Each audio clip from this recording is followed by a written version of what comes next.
All right, today, in today's lesson, we're going to play, and I'm going to take this off since I'm 6 feet apart.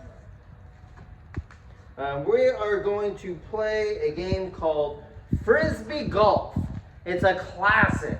I was playing this game when I was your age.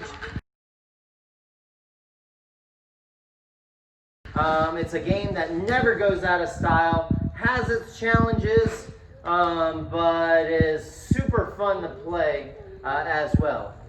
In our PE game, if you guys are here face to face, you are seeing many cones all the way around the field. You guys at home, what you guys want to do, let's go outside, get about 10 to 15 obstacles and put a number on each one. So get a sheet of paper and just, if it's a shoe, put it on there. And your objective is to hit that obstacle. So for you guys, your obstacle is a cone. It's always going to be a cone. Your cones are numbered 1 through 13. We have 13 here face to face. And whether you throw standard throw or forearm we taught to the older kids, kindergarten, first, second, disregard that if you didn't do a forearm throw. So you can throw either way. So whatever way you feel more comfortable getting the Frisbee. Now, if you're doing a standard throw, remember, index finger is on the side, other fingers are underneath, and your thumb is on top. The key to being successful, whether you're doing a forehand throw or a standard throw, is making sure that the Frisbee is level. Started by your belly button, step, and point towards your target.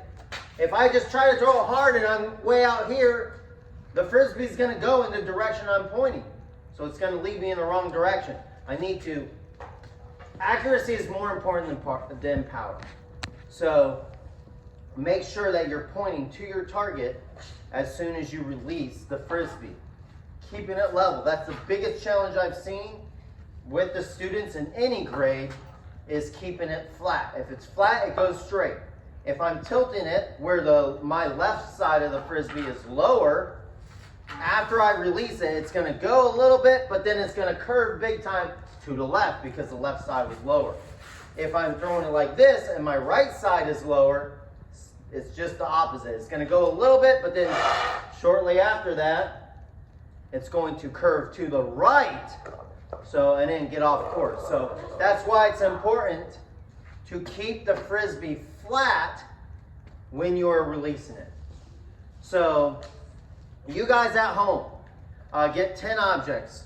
Preferably something that might be tall. If you have a cone, that's perfect, but I'm assuming you don't have 10 cones. So teddy bears work, something that, a shoe I guess could work, but it's not tall. It could be a little challenging, which maybe that's a good thing.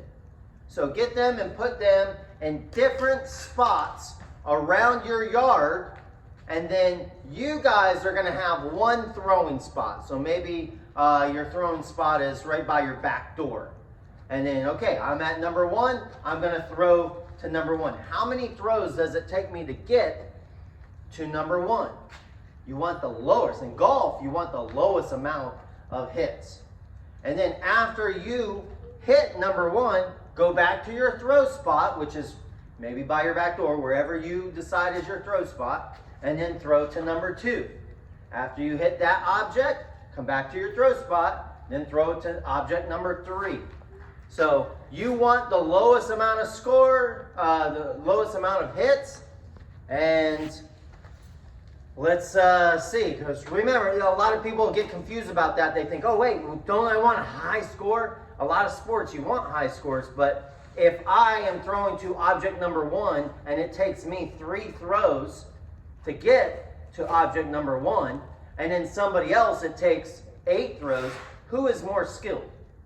The more skilled person is the person with 3 throws. So it's better to have less throws in golf.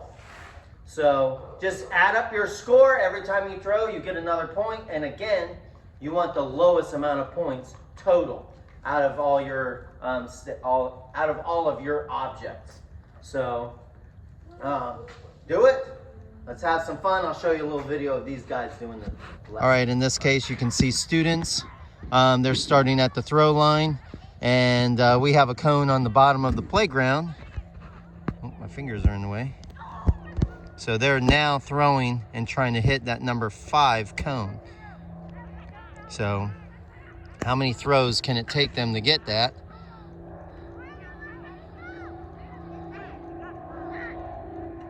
And one student just hit it.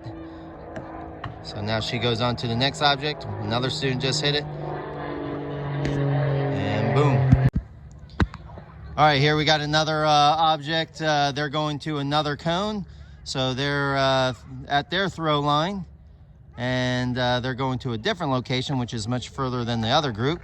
So he's got 1 throw at this point in time. He's got 1 throw. And then Mr. Highfield goes. Mr. Highfield did. So they all got 1 throw. Now they're going to get their Frisbee, and they're going to continue with their second throw towards their object. So that student takes his second throw, and just keep adding up your score. This student, I don't know where he went. Mr. Highfield's over there. He's continuing. So you just keep adding up your score and see how many throws it takes you to get all of those points.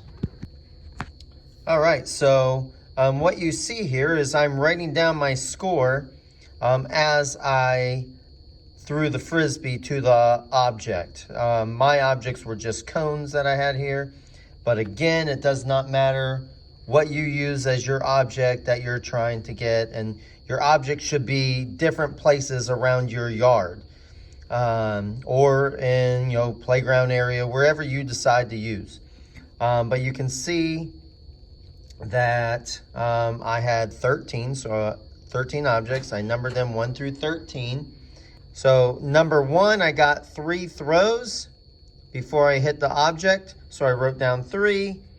On the second object, I got 4 throws, so I wrote down 4. So basically, every one I'm writing down how many throws it took me to get to that object and hit it. And then I'm going to add them all up. So my score for this particular game was 39. Not bad. And then, depending on how much time you have until the end of PE class, I could always just write a new score. 1, 2, 3, 4, 5, 6, all the way down to 13.